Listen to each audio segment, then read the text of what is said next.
Welcome to Conceptual Learning, where we dive deep into the mysterious and the unexplained.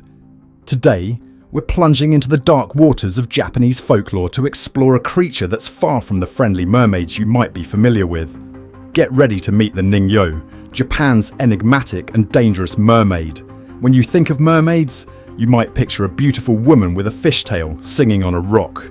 Well, forget all that. The Ningyo of Japanese legend is a whole different kettle of fish.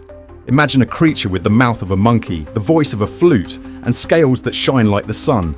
Sometimes they're described as having a human face on a fish body, other times as fish-like beings with human limbs. One thing's for sure, they're not the cute, friendly mermaids of Western lore. The word Ningyo itself means human fish in Japanese, but don't let that fool you. These beings are as far from human as you can get, and encountering one is said to bring terrible misfortune. To understand the Ningyo, we need to dive into Japanese culture. In a country surrounded by the sea, it's no surprise that water spirits play a big role in folklore. But the Ningyo isn't just any water spirit.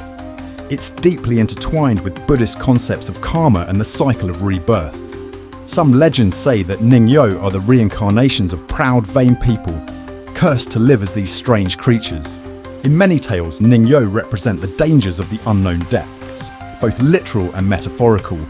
They're a reminder of the mysterious and often threatening nature of the sea, which has always been both a provider and a danger to the Japanese people.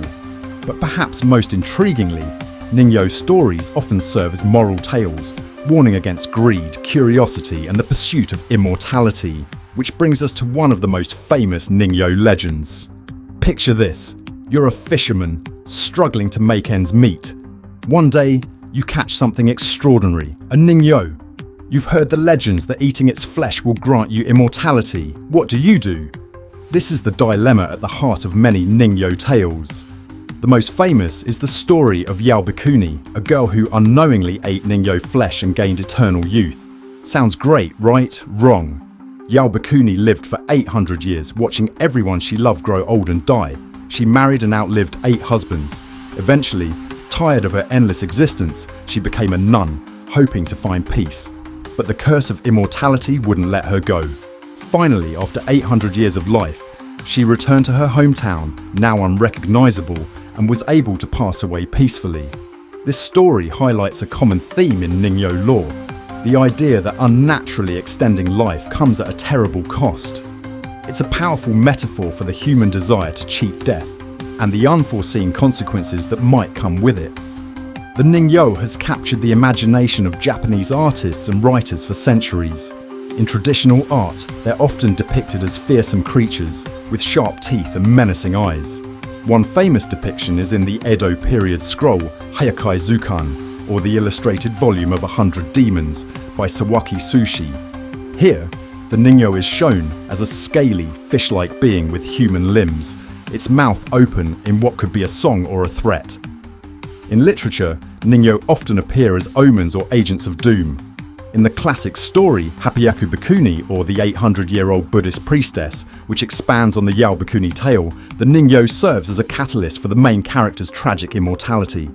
More recently, elements of Ningyo lore have been incorporated into modern Japanese literature and manga, often blending traditional folklore with contemporary themes. Like many folkloric creatures, the Ningyo isn't a one-size-fits-all monster. Different regions of Japan have their own variations on the legend. In some areas, Ningyo are said to be able to shapeshift, taking on human form to lure unsuspecting victims. In others, they're believed to possess powerful magic, able to control the seas and the weather. Over time, the concept of Ningyo has evolved. In some modern interpretations, they're portrayed more sympathetically, as misunderstood creatures rather than malevolent beings. This shift reflects changing attitudes towards nature and the unknown in Japanese society. Now, I know what you're thinking. Surely there must be some real-world explanation for Ningyo sightings? Well, you're not alone in wondering that. Some researchers have suggested that Ningyo legends might have been inspired by sightings of real marine animals. Dugongs and manatees, which can appear surprisingly human-like when seen from a distance, are often proposed as possible culprits. Others point to the giant oarfish, a massive serpent-like creature that occasionally washes up on Japanese shores. With its long silvery body and red fins, it's not hard to see how it might be mistaken for a mythical being. But of course, these explanations don't account for all aspects of Ningyo lore. The magical properties, the human-like features, these remain firmly in the realm of myth and folklore. In contemporary Japan, the Ningyo hasn't been forgotten, far from it. These creatures have found new life in popular culture. In anime and manga, Ningyo-inspired characters often appear, sometimes as traditional monsters, other times reimagined as more human-like beings. The popular series Mermaid Saga by Rumiko Takahashi, for instance, draws heavily on traditional Ningyo lore. Ningyo have also become a part of Japan's tourism industry. In some coastal towns, you can find Ningyo-themed attractions, from museums showcasing alleged Ningyo mummies, spoiler alert, they're usually elaborate fakes, to restaurants serving Ningyo-inspired cuisine, don't worry, no immortality included. As we surface from our deep dive into the world of Ningyo, what can we take away from these dark mermaid tales? Perhaps it's a reminder of the power of folklore to express our deepest fears and desires.